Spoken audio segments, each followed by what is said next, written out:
Bismillahirrahmanirrahim.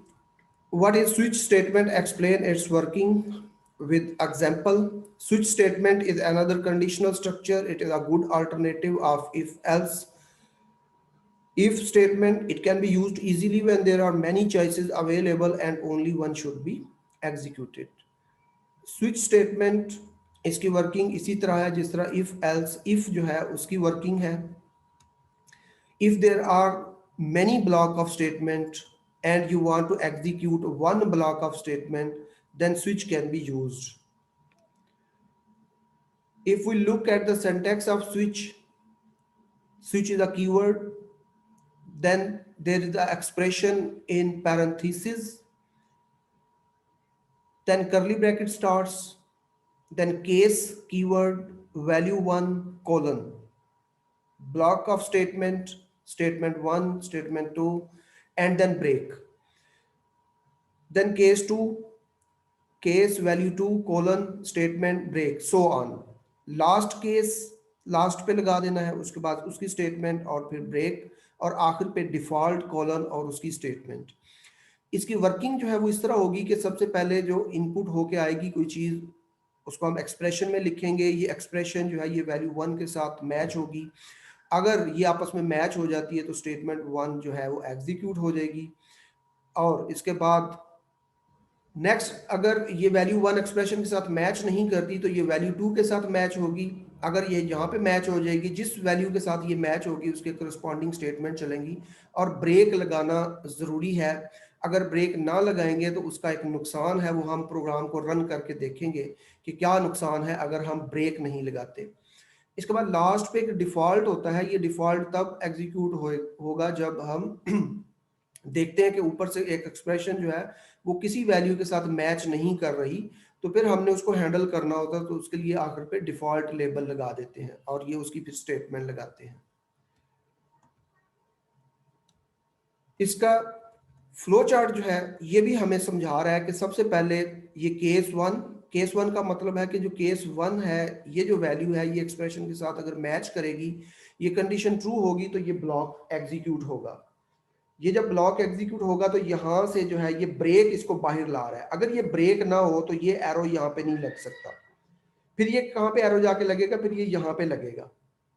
Break का मतलब है कि ये इसको बाहर निकाल रहा है. जैसे ही केस 1 यानी कि वैल्यू 1 मैच करती है तो ये उसको स्टेट जो केस ये जो स्विच का ब्लॉक है वहां से बाहर निकाल रहा है. उसके बाद अगर केस 1 मैच नहीं होता तो फॉल्स होता है, फिर केस 2 है, फिर केस 3 है, और फिर आखिर पे ये वाला ब्लॉक जो है ये डिफॉल्ट का ब्लॉक होता है.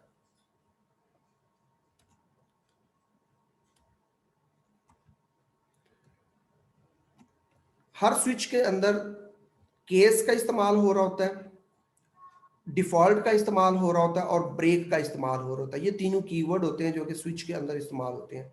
Switch statement compare the result of single expression with multiple cases. Expression में be any valid expression that results in integer और कैरेक्टर वैल्यू.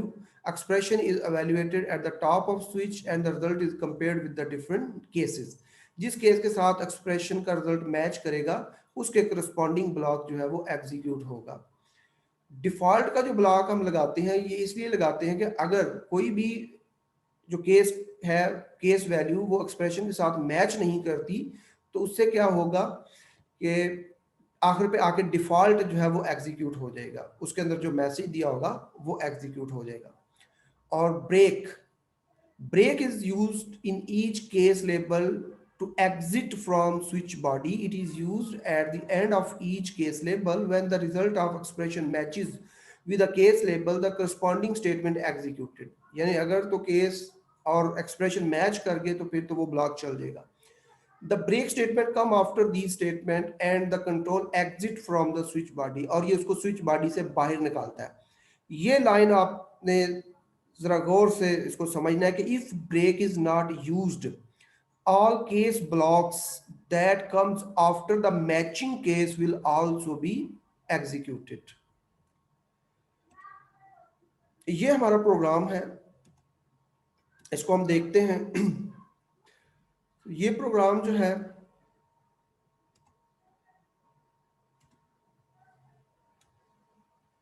इसकी स्टेटमेंट है कि input number and display name of the day. यहाँ पे हमने number input करना है, उस n को हमने स्विच में पास करना है और उसके बाद हमने केस यहाँ पे लगाया हुआ है, केस 1 2 3 सो ऑन, और विदाउट ब्रेक हम इसको चलाएंगे और उसका रिजल्ट देखेंगे कि ब्रेक के बगैर ये हमें किस तरह का रिजल्ट देता है। इसको हम चलाते हैं। इसमें हम सबसे पहले डे का नंबर देते हैं 8, तो 8 तो कोई डे का नंबर बनेगा नहीं, तो ये हमें कहेगा इनवैलिड डे। अब n की वैल्यू हमने 8 दी है, ये 1 के साथ, 2 के साथ, 3 4 6 किसी के साथ मैच नहीं किया, तो आखिर पे जो है वो डिफॉल्ट लगा हुआ है इनवैलिड डे, तो ये यहाँ पे आ गया। अब हम इसको देते हैं 1। जैसे ही मैंने इसको 1 दिया है, इसने मुझे सारे डे दिखा दिए। ये क्या कर रहा है, Friday Saturday Sunday Monday Tuesday Wednesday Thursday invalid day. ये वजह क्या हुई है कि ये 1 जैसी मैंने दिया है, इसने यहाँ से शुरू किया और सारी प्रिंट एफ चला दी है। इसकी वजह यह है कि n की वैल्यू जैसे ही 1 थी, ये केस 1 के साथ मैच हुआ। अब उसने दोबारा किसी केस के साथ इसको मैच नहीं करना, उसने क्या करना है कि ये प्रिंट एफ चलाई है, उसके बाद उसने ये सारी प्रिंट एफ जैसे तरतीब से लगी हुई थी ये चला देनी है और तमाम केस की स्टेटमेंट को इग्नोर कर देना है। क्योंकि जब एक दफा इस केस की वैल्यू मैच कर जाएगी तो उसके बाद दोबारा उसने एक्सप्रेशन के साथ इसकी मैचिंग नहीं करनी, और जितने ब्लॉक नीचे लगे हुए हैं ये सारे के सारे एग्जीक्यूट कर देगा। If break is not used, all case blocks that come after the matching case will also be executed। ये 1 के साथ मैच हो गया तो बाकी भी सारे उसने चला दिए हैं। इसको दोबारा देखते हैं। 1 दिया तो 1 का सिर्फ फ्राइडे आना चाहिए था, ये क्यों आ रहे हैं, ये इसलिए आ रहे हैं कि हमने यहाँ पे 1 के बाद ब्रेक नहीं लगाई, क्योंकि एक दफा ये मैच हो गया तो अब इसको ब्रेक करना था। अब हम दोबारा चलाते हैं, 1 देते हैं, कंपाइल करना था, इसको कंपाइल कर लिया, दोबारा कंपाइल हो गया, उसके बाद इसको रन किया, 1 दिया, अब ये फ्राइडे आ गया। अब ये क्योंकि फ्राइडे के बाद ये ब्रेक कर गया, अब मैं 2 देता हूं, तो जैसे मैं 2 दूंगा तो ये 1 के साथ मैच नहीं करेगा, 2 के साथ ये मैच करेगा, सैटरडे आएगा और सैटरडे के बाद ये फिर सारे मैसेज आएंगे, क्योंकि यहाँ पे हमने ब्रेक ही नहीं करवाया इसको। तो हम इसको चलाते हैं और उसके बाद इसको 2 देते हैं, तो 2 के बाद ये सारे मैसेज दे रहा है, क्योंकि जैसे ये 2 और n आपस में ये मैच हो गए हैं तो उसने सैटरडे प्रिंट किया और उसके बाद ब्रेक नहीं क्योंकि हुआ, तो ये सारा नीचे सारा जो है उसने तमाम प्रिंट एफ को फिर चला दिया। तो इसको ब्रेक करना हर ब्लॉक के अंदर जरूरी है। जब हम ब्रेक कर देंगे तो फिर कभी भी ये नीचे जितनी भी स्टेटमेंट है उनको एग्जीक्यूट नहीं करेगा, बल्कि वहीं से स्विच से बाहर आ जाएगा।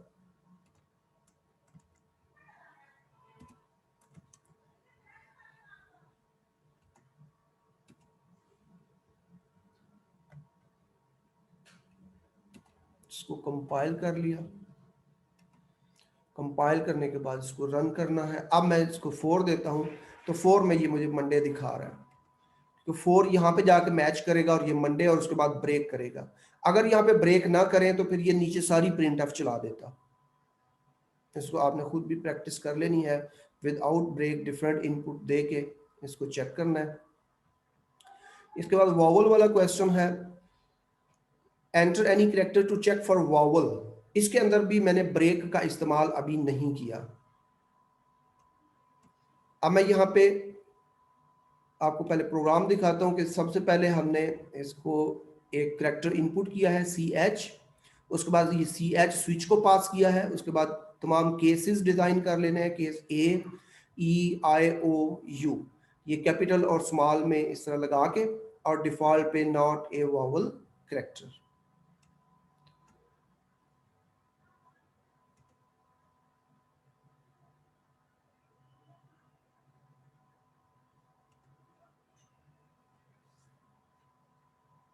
इसमें भी ब्रेक नहीं है।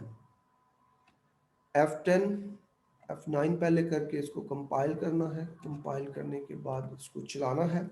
चलाने पे हम इसको देते हैं क्यों, नॉट ए वॉवल कैरेक्टर, क्यों is not a vowel character. Q को किस तरह इसने चेक किया है कि ये वॉवल है या नहीं। यहाँ पे जैसे क्यू की वैल्यू दी है तो ये क्यू एक्सप्रेशन में आया है, ये क्यू इसके साथ मैच नहीं हुआ, फिर ई के साथ भी मैच नहीं हुआ, फिर आई के साथ, फिर ओ, फिर यू, किसी के साथ क्यू जो है वो मैच नहीं हुआ। और आखिर पे जाके उसने default not a vowel character ये शो कर दिया है। अब अगर हम इसको ए देंगे तो ए यहाँ पे मैच हो जाएगा।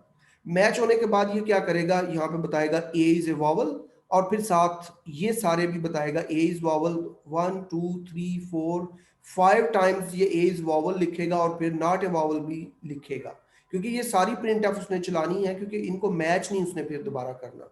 एक दफा जहाँ पे मैच हो गया उसके बाद सारी प्रिंट ऑफ नीचे चला देनी है उसने। तो इसको मैं अगर ए यहाँ पे दूंगा तो उसके बाद A is vowel, A is vowel, A is vowel, ये तमाम 5 की 5 प्रिंट ऑफ चली हैं, और आखिर पे डिफॉल्ट वाली भी चली है।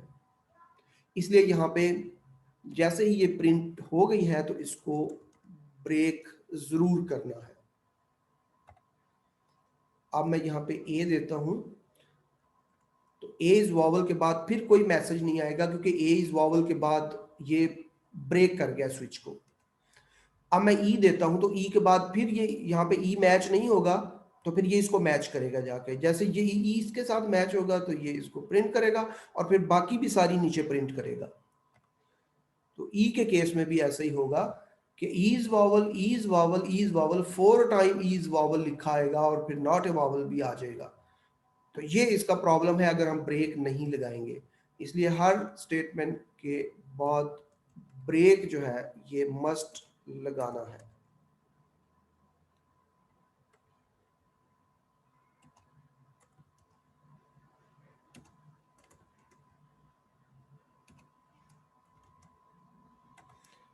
इसको कंपाइल करते हैं। अब ये दो मैसेज नहीं देगा, ना ही 2 से ज्यादा देगा। इसको हम आई देते हैं, आई इज वावल, वावल के अलावा कोई दे के चेक कर लेते हैं। अब जी दे दिया, नॉट ए वावल।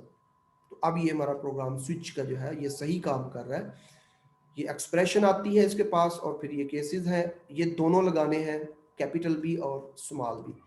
ये अगर इसके साथ मैच करेगा इट्स ओके, अगर इसके साथ मैच करेगा यानी दोनों में से अगर ए हुआ तो इसके साथ या इसके साथ किसी एक के साथ भी वो मैच कर जाएगा, और फिर ये उसकी स्टेटमेंट जो है वो एग्जीक्यूट हो जाएगी।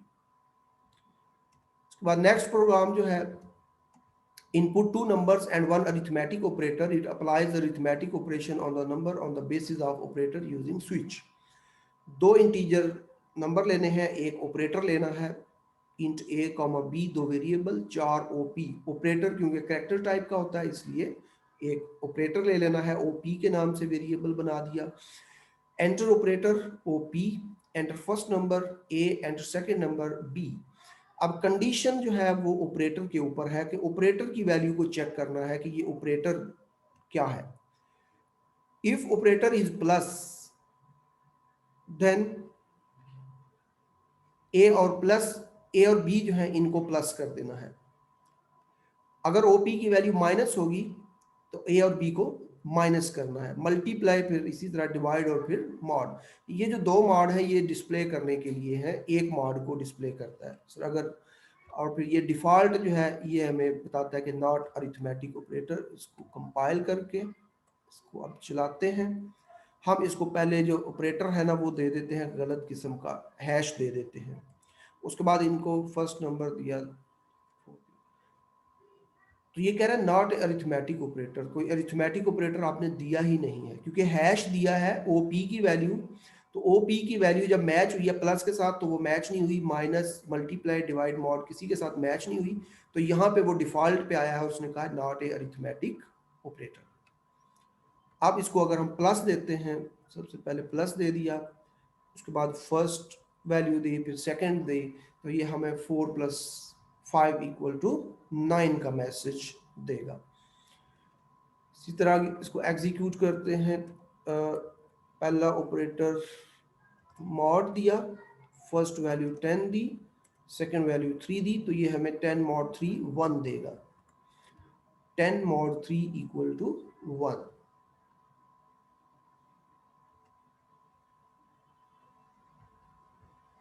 ये हमारा स्विच यहाँ पे मुकम्मल हुआ है। स्विच का ये वाला प्रोग्राम था।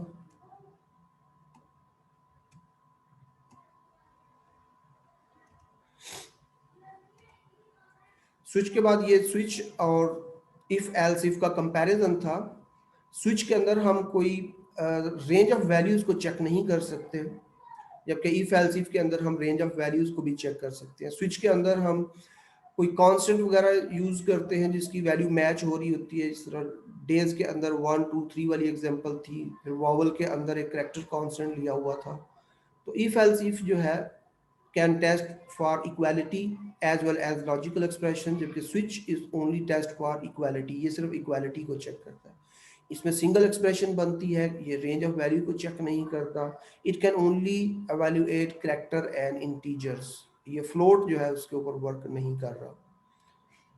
इसके अंदर फ्लोट, इंट, ये तमाम डाटा टाइप की जो वैल्यूज हैं उनको हम यूज कर सकते हैं।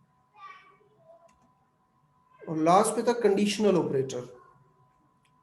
कंडीशनल ऑपरेटर जो है is a simple decision making structure. It evaluate a condition and return one of two values based on the result of condition.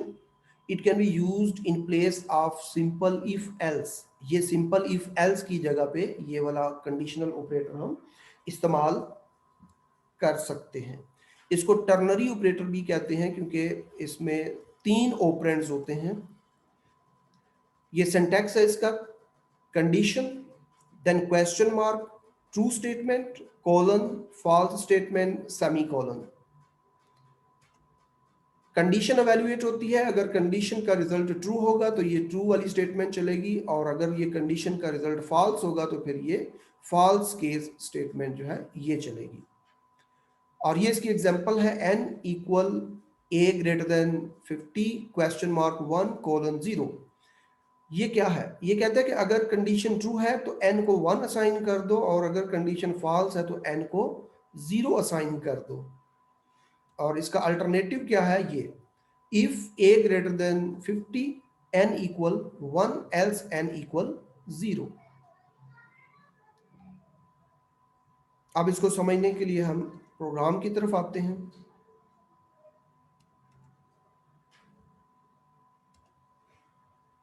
ये एक प्रोग्राम है जो कि कंडीशनल ऑपरेटर, जिसको टर्नरी ऑपरेटर भी कहते हैं, उससे किया है। और ये प्रोग्राम क्या है, ये इवन ऑड फाइंड कर रहा है। इवन और ऑड यूजिंग कंडीशनल ऑपरेटर। ये कंडीशनल ऑपरेटर लगा हुआ है। सबसे पहले ये कंडीशन आती है। कंडीशन क्या है, जो हमने एक वेरिएबल लिया है n, उसकी वैल्यू को इनपुट किया है, एंटर नंबर स्कैनफ n। ये कंडीशन है n mod 2 इक्वल टू 0। अगर ये कंडीशन ट्रू होती है तो ये प्रिंट क्या करेगा, print of number is even. और अगर ये कंडीशन फॉल्स होती है तो फिर ये कोलन के बाद जो इसका पार्ट बनता है, print of number is odd, इसको डिस्प्ले करेगा। इसको कंपाइल किया, कंपाइल करने के बाद इसको चलाया, enter number 4, number is even. 9, number is odd. इसी तरह इसको हम एक और प्रोग्राम के साथ टेस्ट करते हैं।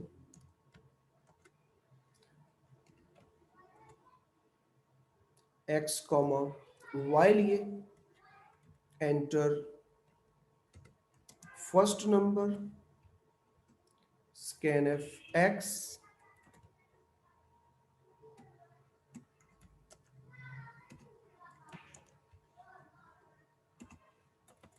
enter second number scanf y। यहां पे कंडीशन हम अप्लाई करते हैं x equal to y, printf numbers are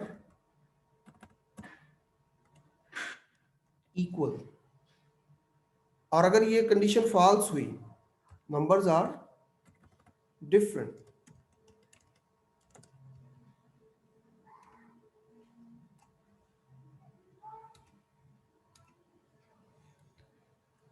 इसको कंपाइल किया,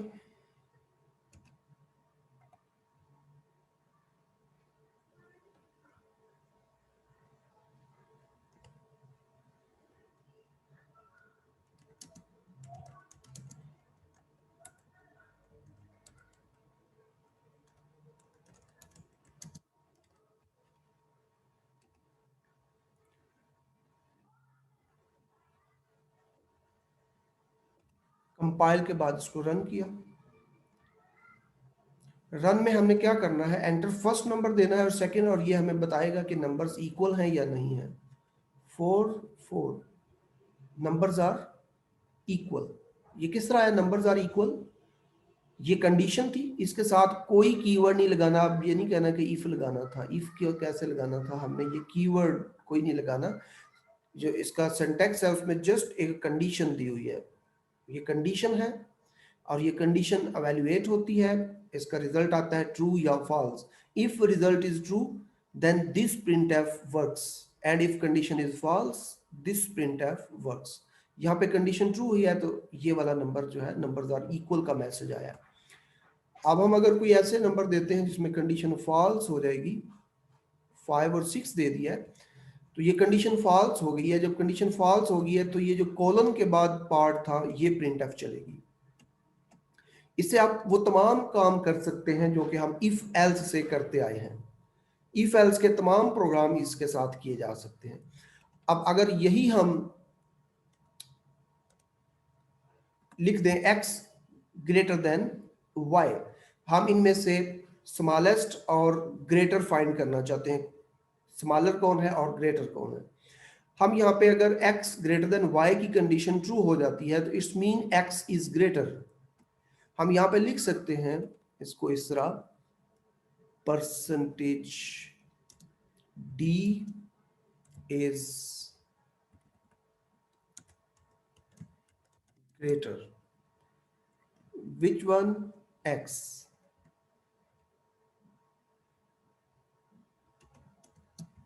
क्योंकि ये कंडीशन ट्रू होगी तो इसने चलना है, और ये यहाँ बताएगा percentage d is greater which is x। और अगर कंडीशन फॉल्स होगी तो फिर ये यहाँ पे बताएगा परसेंटेज d इज ग्रेटर।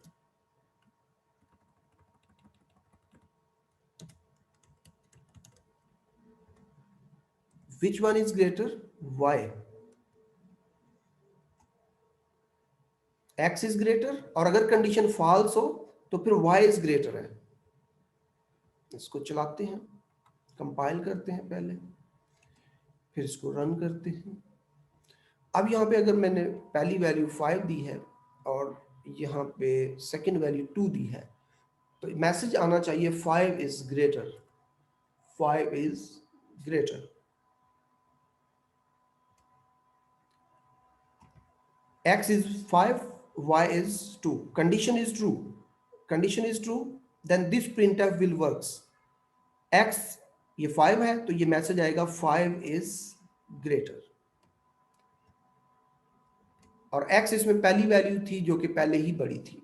अब हम अगर सेकंड वैल्यू y की वैल्यू को ग्रेटर रखते हैं, इसको 4 इनपुट करते हैं और इसको 8 इनपुट करते हैं, जो कि 8 जो है वो अब y की वैल्यू है, तो यहाँ पे क्या आना चाहिए? 8 इज ग्रेटर। मैसेज उसी तरह आएगा, लेकिन अब सिचुएशन बदल गई हुई है, कंडीशन अब वहां पे फॉल्स आ रही है। अब यहाँ पे कंडीशन क्या है? फॉल्स आ रही है। अब फॉल्स आएगी तो फिर ये यहाँ पे जाएगा और यहाँ पे y की जो वैल्यू है इसको पिक करेगा। What is y? 8, और कहेगा 8 इज ग्रेटर, 8 इज ग्रेटर। तो इस तरह से ये कंडीशनल ऑपरेटर, जिसको टर्नरी ऑपरेटर भी कहते हैं, ये चल रहा है। कंडीशन देते हैं, उसके बाद क्वेश्चन मार्क के बाद प्रिंटफ होती है, फिर कोलन के बाद प्रिंटफ लगा दिया है, और अगर ये ट्रू है तो फिर ये चलेगी, और अगर ये फॉल्स है तो फिर ये चलेगी। और इसमें एक तो यही प्रोग्राम है दिया हुआ, इसमें input number and display which number is greater, ये वाला हो गया। फिर सेकेंड है कि नंबर इनपुट डिस्प्ले करें एंड देखें कि वो डिविजिबल बाय 3 और नॉट, कि 3 पे पूरा तकसीम होता है या नहीं। हम 2 वाला तो कर चुके हैं, इवन ऑड वाला, तो वही अगर आपने उसको 3 के साथ करना है तो जस्ट आप यहाँ पे इवन ऑड वाले को ही इस तरह कर लें कि n mod 3 इक्वल टू 0। तो इसका मतलब क्या है कि वो नंबर 3 पे पूरा तकसीम होता है। तो यहाँ पे आप कह दें कि नंबर इज, जहाँ पे इवन था, number is divisible by 3, number is divisible by 3, और number is not divisible by 3। इसको आप चेक करते हैं। n mod 3 equal to 0, number is divisible by 3, colon number is not divisible by 3। अगर condition false है तो ये यहाँ पे ये मैसेज डिस्प्ले करेगा। अब यहाँ पे हम इसको देते हैं 9, मैसेज क्या आएगा, नंबर इज डिविजिबल बाय 3। दोबारा इसको चेक करते हैं, इसको आप देते हैं 10। अब ये मैसेज जो शो करना चाहिए इसको, number is not divisible by 3, number is not divisible by 3। तो इस तरह से काफ़ी सारे प्रोग्राम हमने चेक कर लिए, 4-5 प्रोग्राम बना लिए हैं। एक तो यही इवन ऑड वाला था, और फिर डिविजिबल बाय 3, फिर यहाँ पे हमने इक्वल वाला और ग्रेटर वाला 4 प्रोग्राम्स किए हैं इसको समझने के लिए कि कंडीशनल ऑपरेटर जो है ये किस तरह से वर्क करते हैं। पहले पेज पे ये वाला, यहाँ पे ये असाइनमेंट स्टेटमेंट चलाई हुई है कि एन को कोई वैल्यू दे रहा है, कंडीशन ट्रू होती है तो ये वैल्यू भी असाइन कर सकता है। इसको इफ एल्स के साथ भी उसने समझाया हुआ है कि इफ अगर कंडीशन ट्रू होती है तो एन को 1 असाइन करे, एल्स एन को 0 असाइन करे। ये और ये एक जैसा ही काम कर रहे हैं। प्रोग्राम में इसको लिखें या इसको लिखें, दोनों का रिजल्ट एक जैसा ही आएगा।